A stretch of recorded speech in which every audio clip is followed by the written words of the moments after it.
Right news వరంగల్లో మాజీ MLA చెల్ల ధర్మారెడ్డి మీడియాతో మాట్లాడుతున్నారు. లైవ్ చూద్దాం. రాష్ట్రంలో నువ్వు తీసుకునేది వాస్తవం కాదా? ఎవరి సొమ్మని తీసుకున్నావు?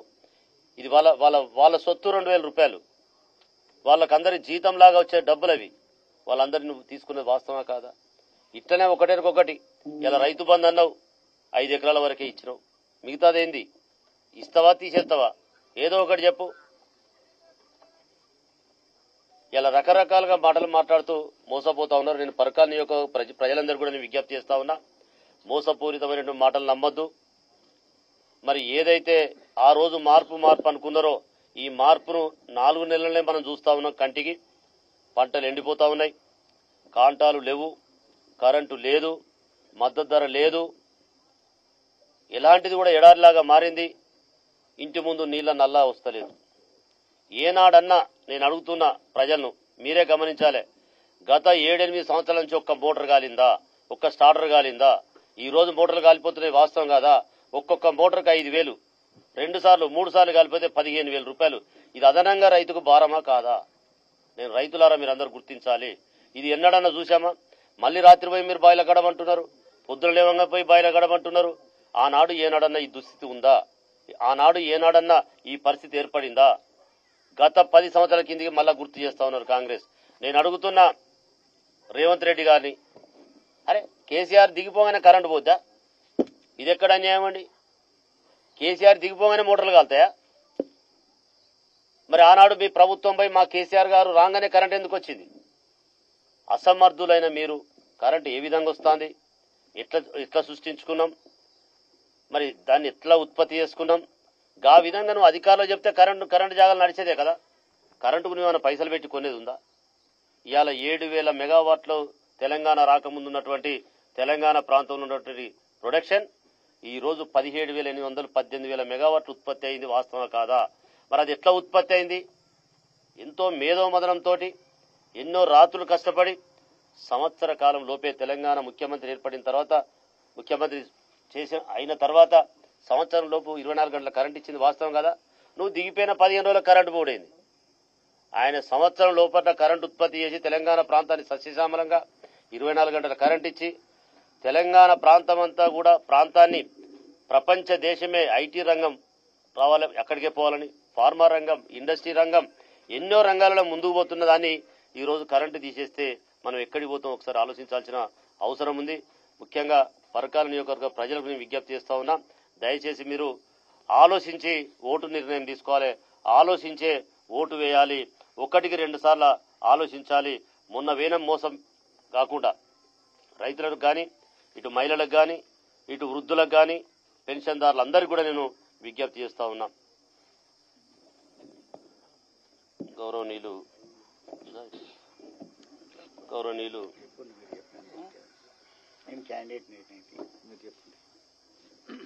గౌరవనీయులు పెద్దలు, మరి బడుగు బలహీన వర్గాల ఆశాజ్యోతి, ముఖ్యంగా బీసీ వర్గాలకు ఎంతో మరి కృషి చేసిన కృషివలుడు గౌరవనీయులు బండ ప్రకాష్ గారు మాట్లాడాల్సిందే కోరుతా ఉన్నాం. పెద్దలు ధర్మారెడ్డి గారు, సుధీర్ గారు, సారంగపాణి గారు, శ్రీనివాసరెడ్డి గారు, శోభన్ గారు, లింగన గారు, సత్యన్న గారు, నవీన్ గారు, మరియు గౌరవ కార్పొరేటర్, పాత్రికేయ మిత్రులు, మీడియా మిత్రులు, చాలా కాలం తర్వాత పర్కాల్లో మిమ్మల్ని అందరినీ కలుసుకున్నందుకు హృదయపూర్వకంగా అందరికీ శుభాభినందనలు తెలియజేసుకుంటూ, ఈరోజు ఎన్నికల ప్రచార కార్యక్రమంలో భాగంగా ఈ కార్యక్రమాన్ని ఏర్పాటు చేసుకోవడం జరిగింది. ముఖ్యంగా ఈరోజు మనకు మొట్టమొదటిసారి గౌరవ ప్రధానమంత్రి గారు దాదాపు ఒక 20 ఏండ్ల పైన గ్యాప్ మన ప్రాంతానికి రావడం అనేది, మన ప్రాంతానికి వచ్చి వెళ్ళినారు. మరి మనం చాలా ఆశిస్తాం ప్రధానమంత్రి లాంటి స్థాయిలో వచ్చిన వాళ్ళు ఏమన్నా వస్తే జిల్లాకు ఏమైనా వరాలు ప్రకటించిపోతారని. కనీసం ఎన్నికల కోడ్ ఉన్నప్పుడు ఆ పరిధిలో లోపడైనా ఏమైనా చెప్పొచ్చు అభివృద్ధి కార్యక్రమాల్లో. కనీసం వాళ్ళ అభ్యర్థులు చెప్పిన విషయాలైనా మేము చేస్తామనన్నా చెప్పొచ్చు. కనీసం ఏమి చెప్పకుండా, ఏమి చేయకుండా ఎక్కడియో విషయాలు మాట్లాడి ఇక్కడికి సంబంధం లేని అంశాలన్నీ ప్రస్తావించి వారు పోవడం చాలా శోచనీయమైన విషయం.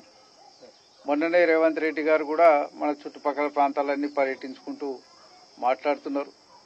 వారు మాట్లాడే దాంట్లో కూడా నిర్దిష్టమైన అభివృద్ధి కార్యక్రమాలు ఏం లేవు.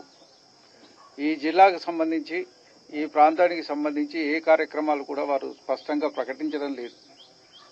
ఎప్పుడు వారు మాట్లాడే దాంట్లో తెలంగాణ ధ్వంసమైందనే భాషను మాట్లాడుతున్నారు.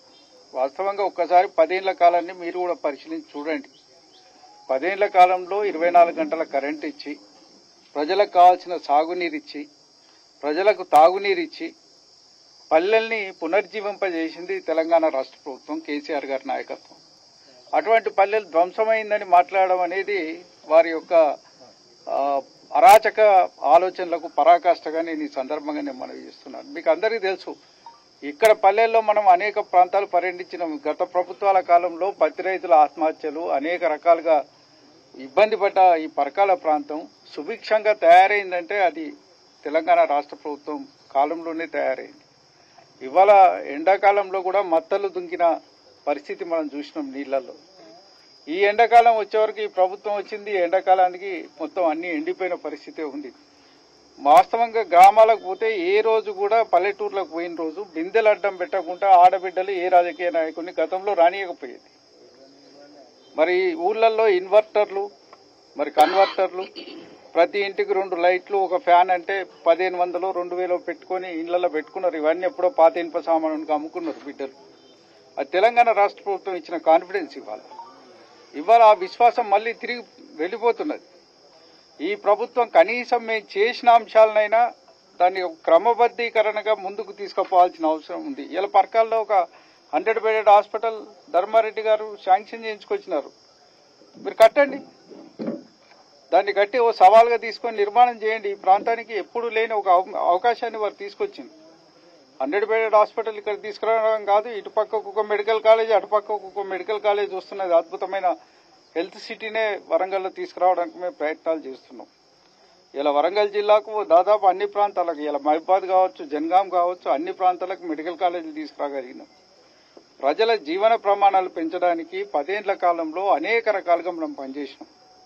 నిన్నగాక మొన్న వాళ్ళ చిదంబరం గారు వ్యాసాలు రాస్తుంటారు. ఎప్పటికీ వ్యాసాలలో చెప్పినారు, జీడిపి గ్రోత్ అనేది గ్రోత్ కాదు, పర్ క్యాపిటల్ ఇన్కమ్ గ్రోత్ తీసుకొస్తే గ్రోత్ మోడీ గారు మీరు ఈ పరిపాలనలో భారతదేశ ప్రజల పర్ క్యాపిటల్ ఇన్కమ్ పెరగలేదు అని చెప్పి వారు ఛాలెంజ్ చేసినారు. వారికే చెప్తున్నాం, కాంగ్రెస్ పార్టీ వాళ్ళకి చదువుకో. తెలంగాణ దేశంలోనే అత్యుత్తమ పర్ క్యాపిటల్ ఇన్కమ్ డెవలప్ చేసిన రాష్ట్రం.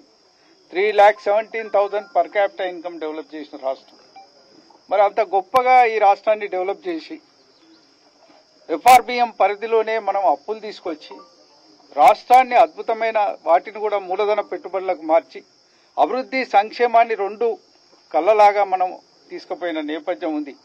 ఎక్కడైనా ఏ రోజైనా అభివృద్ధిలో కానీ సంక్షేమంలో కానీ ఇది రాలేదు అనుకునే పరిస్థితి లేదు. ఇవాళ అనేక మంది బిడ్డలకు విదేశాలకు పోతామంటే కూడా 20 లక్షలు ఇచ్చినాం మనం. అట్లా వేలాది మంది పిల్లలు ఎస్సీ, ఎస్టీ, బీసీ, మైనార్టీ పిల్లలు పోయినారు. ఇలా 1000కి పైగా గురుకులాల్లో అత్యంత పేదరికంలో ఉన్న బిడ్డలు ఇలా పోటీ పడి చదువుతున్నారు. ఇవాళ 1,50,000 మంది దాదాపు 6,000 సీట్లకు పోటీ పడుతున్న నేపథ్యం తెలంగాణలో గడపడుతున్నది. ఒక్కసారి తెలంగాణ ముఖ చిత్రాన్ని పరిశీలించండి. గతంకు ఇప్పటికీ ఇది ధ్వంసమైన తెలంగాణ, అభివృద్ధి అయిన తెలంగాణ ఆత్మ పరిశీలన చేసుకుంటే కనబడుతుంది. గతంలో పల్లెల్లో విడిచిపెట్టి పట్టణాలకు వలస వెళ్తే ఇలా పట్టణాలు కూడా పునర్జీవింపజేసింది రాష్ట్ర ప్రభుత్వం, తెలంగాణ ప్రభుత్వం. మేము ప్రతి పల్లెలో ఉన్న బిడ్డను కూడా అడుగుతున్నాం. ఇవాళ మీ ఊళ్ళో ఒక్కసారి లెక్కలు తీయండి, ఎన్ని కుటుంబాలు ఉన్నాయి, ఎన్ని పెన్షన్లు వస్తున్నాయి, ఎన్ని రైతు బంధులు వస్తున్నాయి. ఇది గ్రామీణ వ్యవస్థ పునర్జీవింపజేయడానికి కేసీఆర్ గారు చేసిన గొప్ప ఆలోచన కాదా? ఇవాళ ఈ రాష్ట్రం ఎవ్రీ ఇయర్ 17% గ్రోత్ రేట్లో ఎదుగుతున్నదంటే గ్రామీణ వ్యవస్థల్ని పునర్జీవింపజేసి రైతాంగాన్ని ఆదుకున్నారు కాబట్టి ఈ రాష్ట్రం ఆ రంగం అన్ని రంగాలకు ముందుకు నెట్టడానికి ప్రయత్నం చేసింది. ఇండస్ట్రీ రంగం గురించి మీకు చెప్పాల్సిన అవసరమే లేదు. ఇలా ప్రపంచంలోనే అతిపెద్ద క్యాంపస్లు హైదరాబాద్కి రాగలిగింది. ఇలా మైక్రోసాఫ్ట్ కావచ్చు, అమెజాన్ కావచ్చు, ఇవాళ హైదరాబాద్లో అతి గొప్ప గూగుల్ కావచ్చు, ఇటువంటి కంపెనీలు హైదరాబాద్లో వారు మేజర్ ఆఫీసులు పెట్టుకున్నారు ఇండియాలోనే. అంటే ఇలా హైదరాబాద్కు ఉన్న ప్రాధాన్యత అర్థం చేసుకోవాలి. అందుకే హైదరాబాద్లో ప్రజలు వేరే ఆలోచన చేయలే. ఇవాళ 16 సీట్లు మాకు పట్టం కట్టినారు. రంగారెడ్డి, హైదరాబాద్ మీరు లెక్కలు తీస్తే అద్భుతమైన ఫలితాలను ఇచ్చినారు. దురదృష్టకరం గ్రామీణ ప్రాంతాల్లో మేము ఇన్ని చేసినప్పటికీ కూడా ఇంకా ఏమైనా అదనంగా లాభం జరుగుతుందన్న నమ్మకం, విశ్వాసంతో ప్రజలు మాకు కొంత భిన్నమైన వైఖరి చూపెట్టడం, అది 1.8% తేడాతోటే మేము ఎన్నికల్లో ఓడిపోవడం జరిగింది.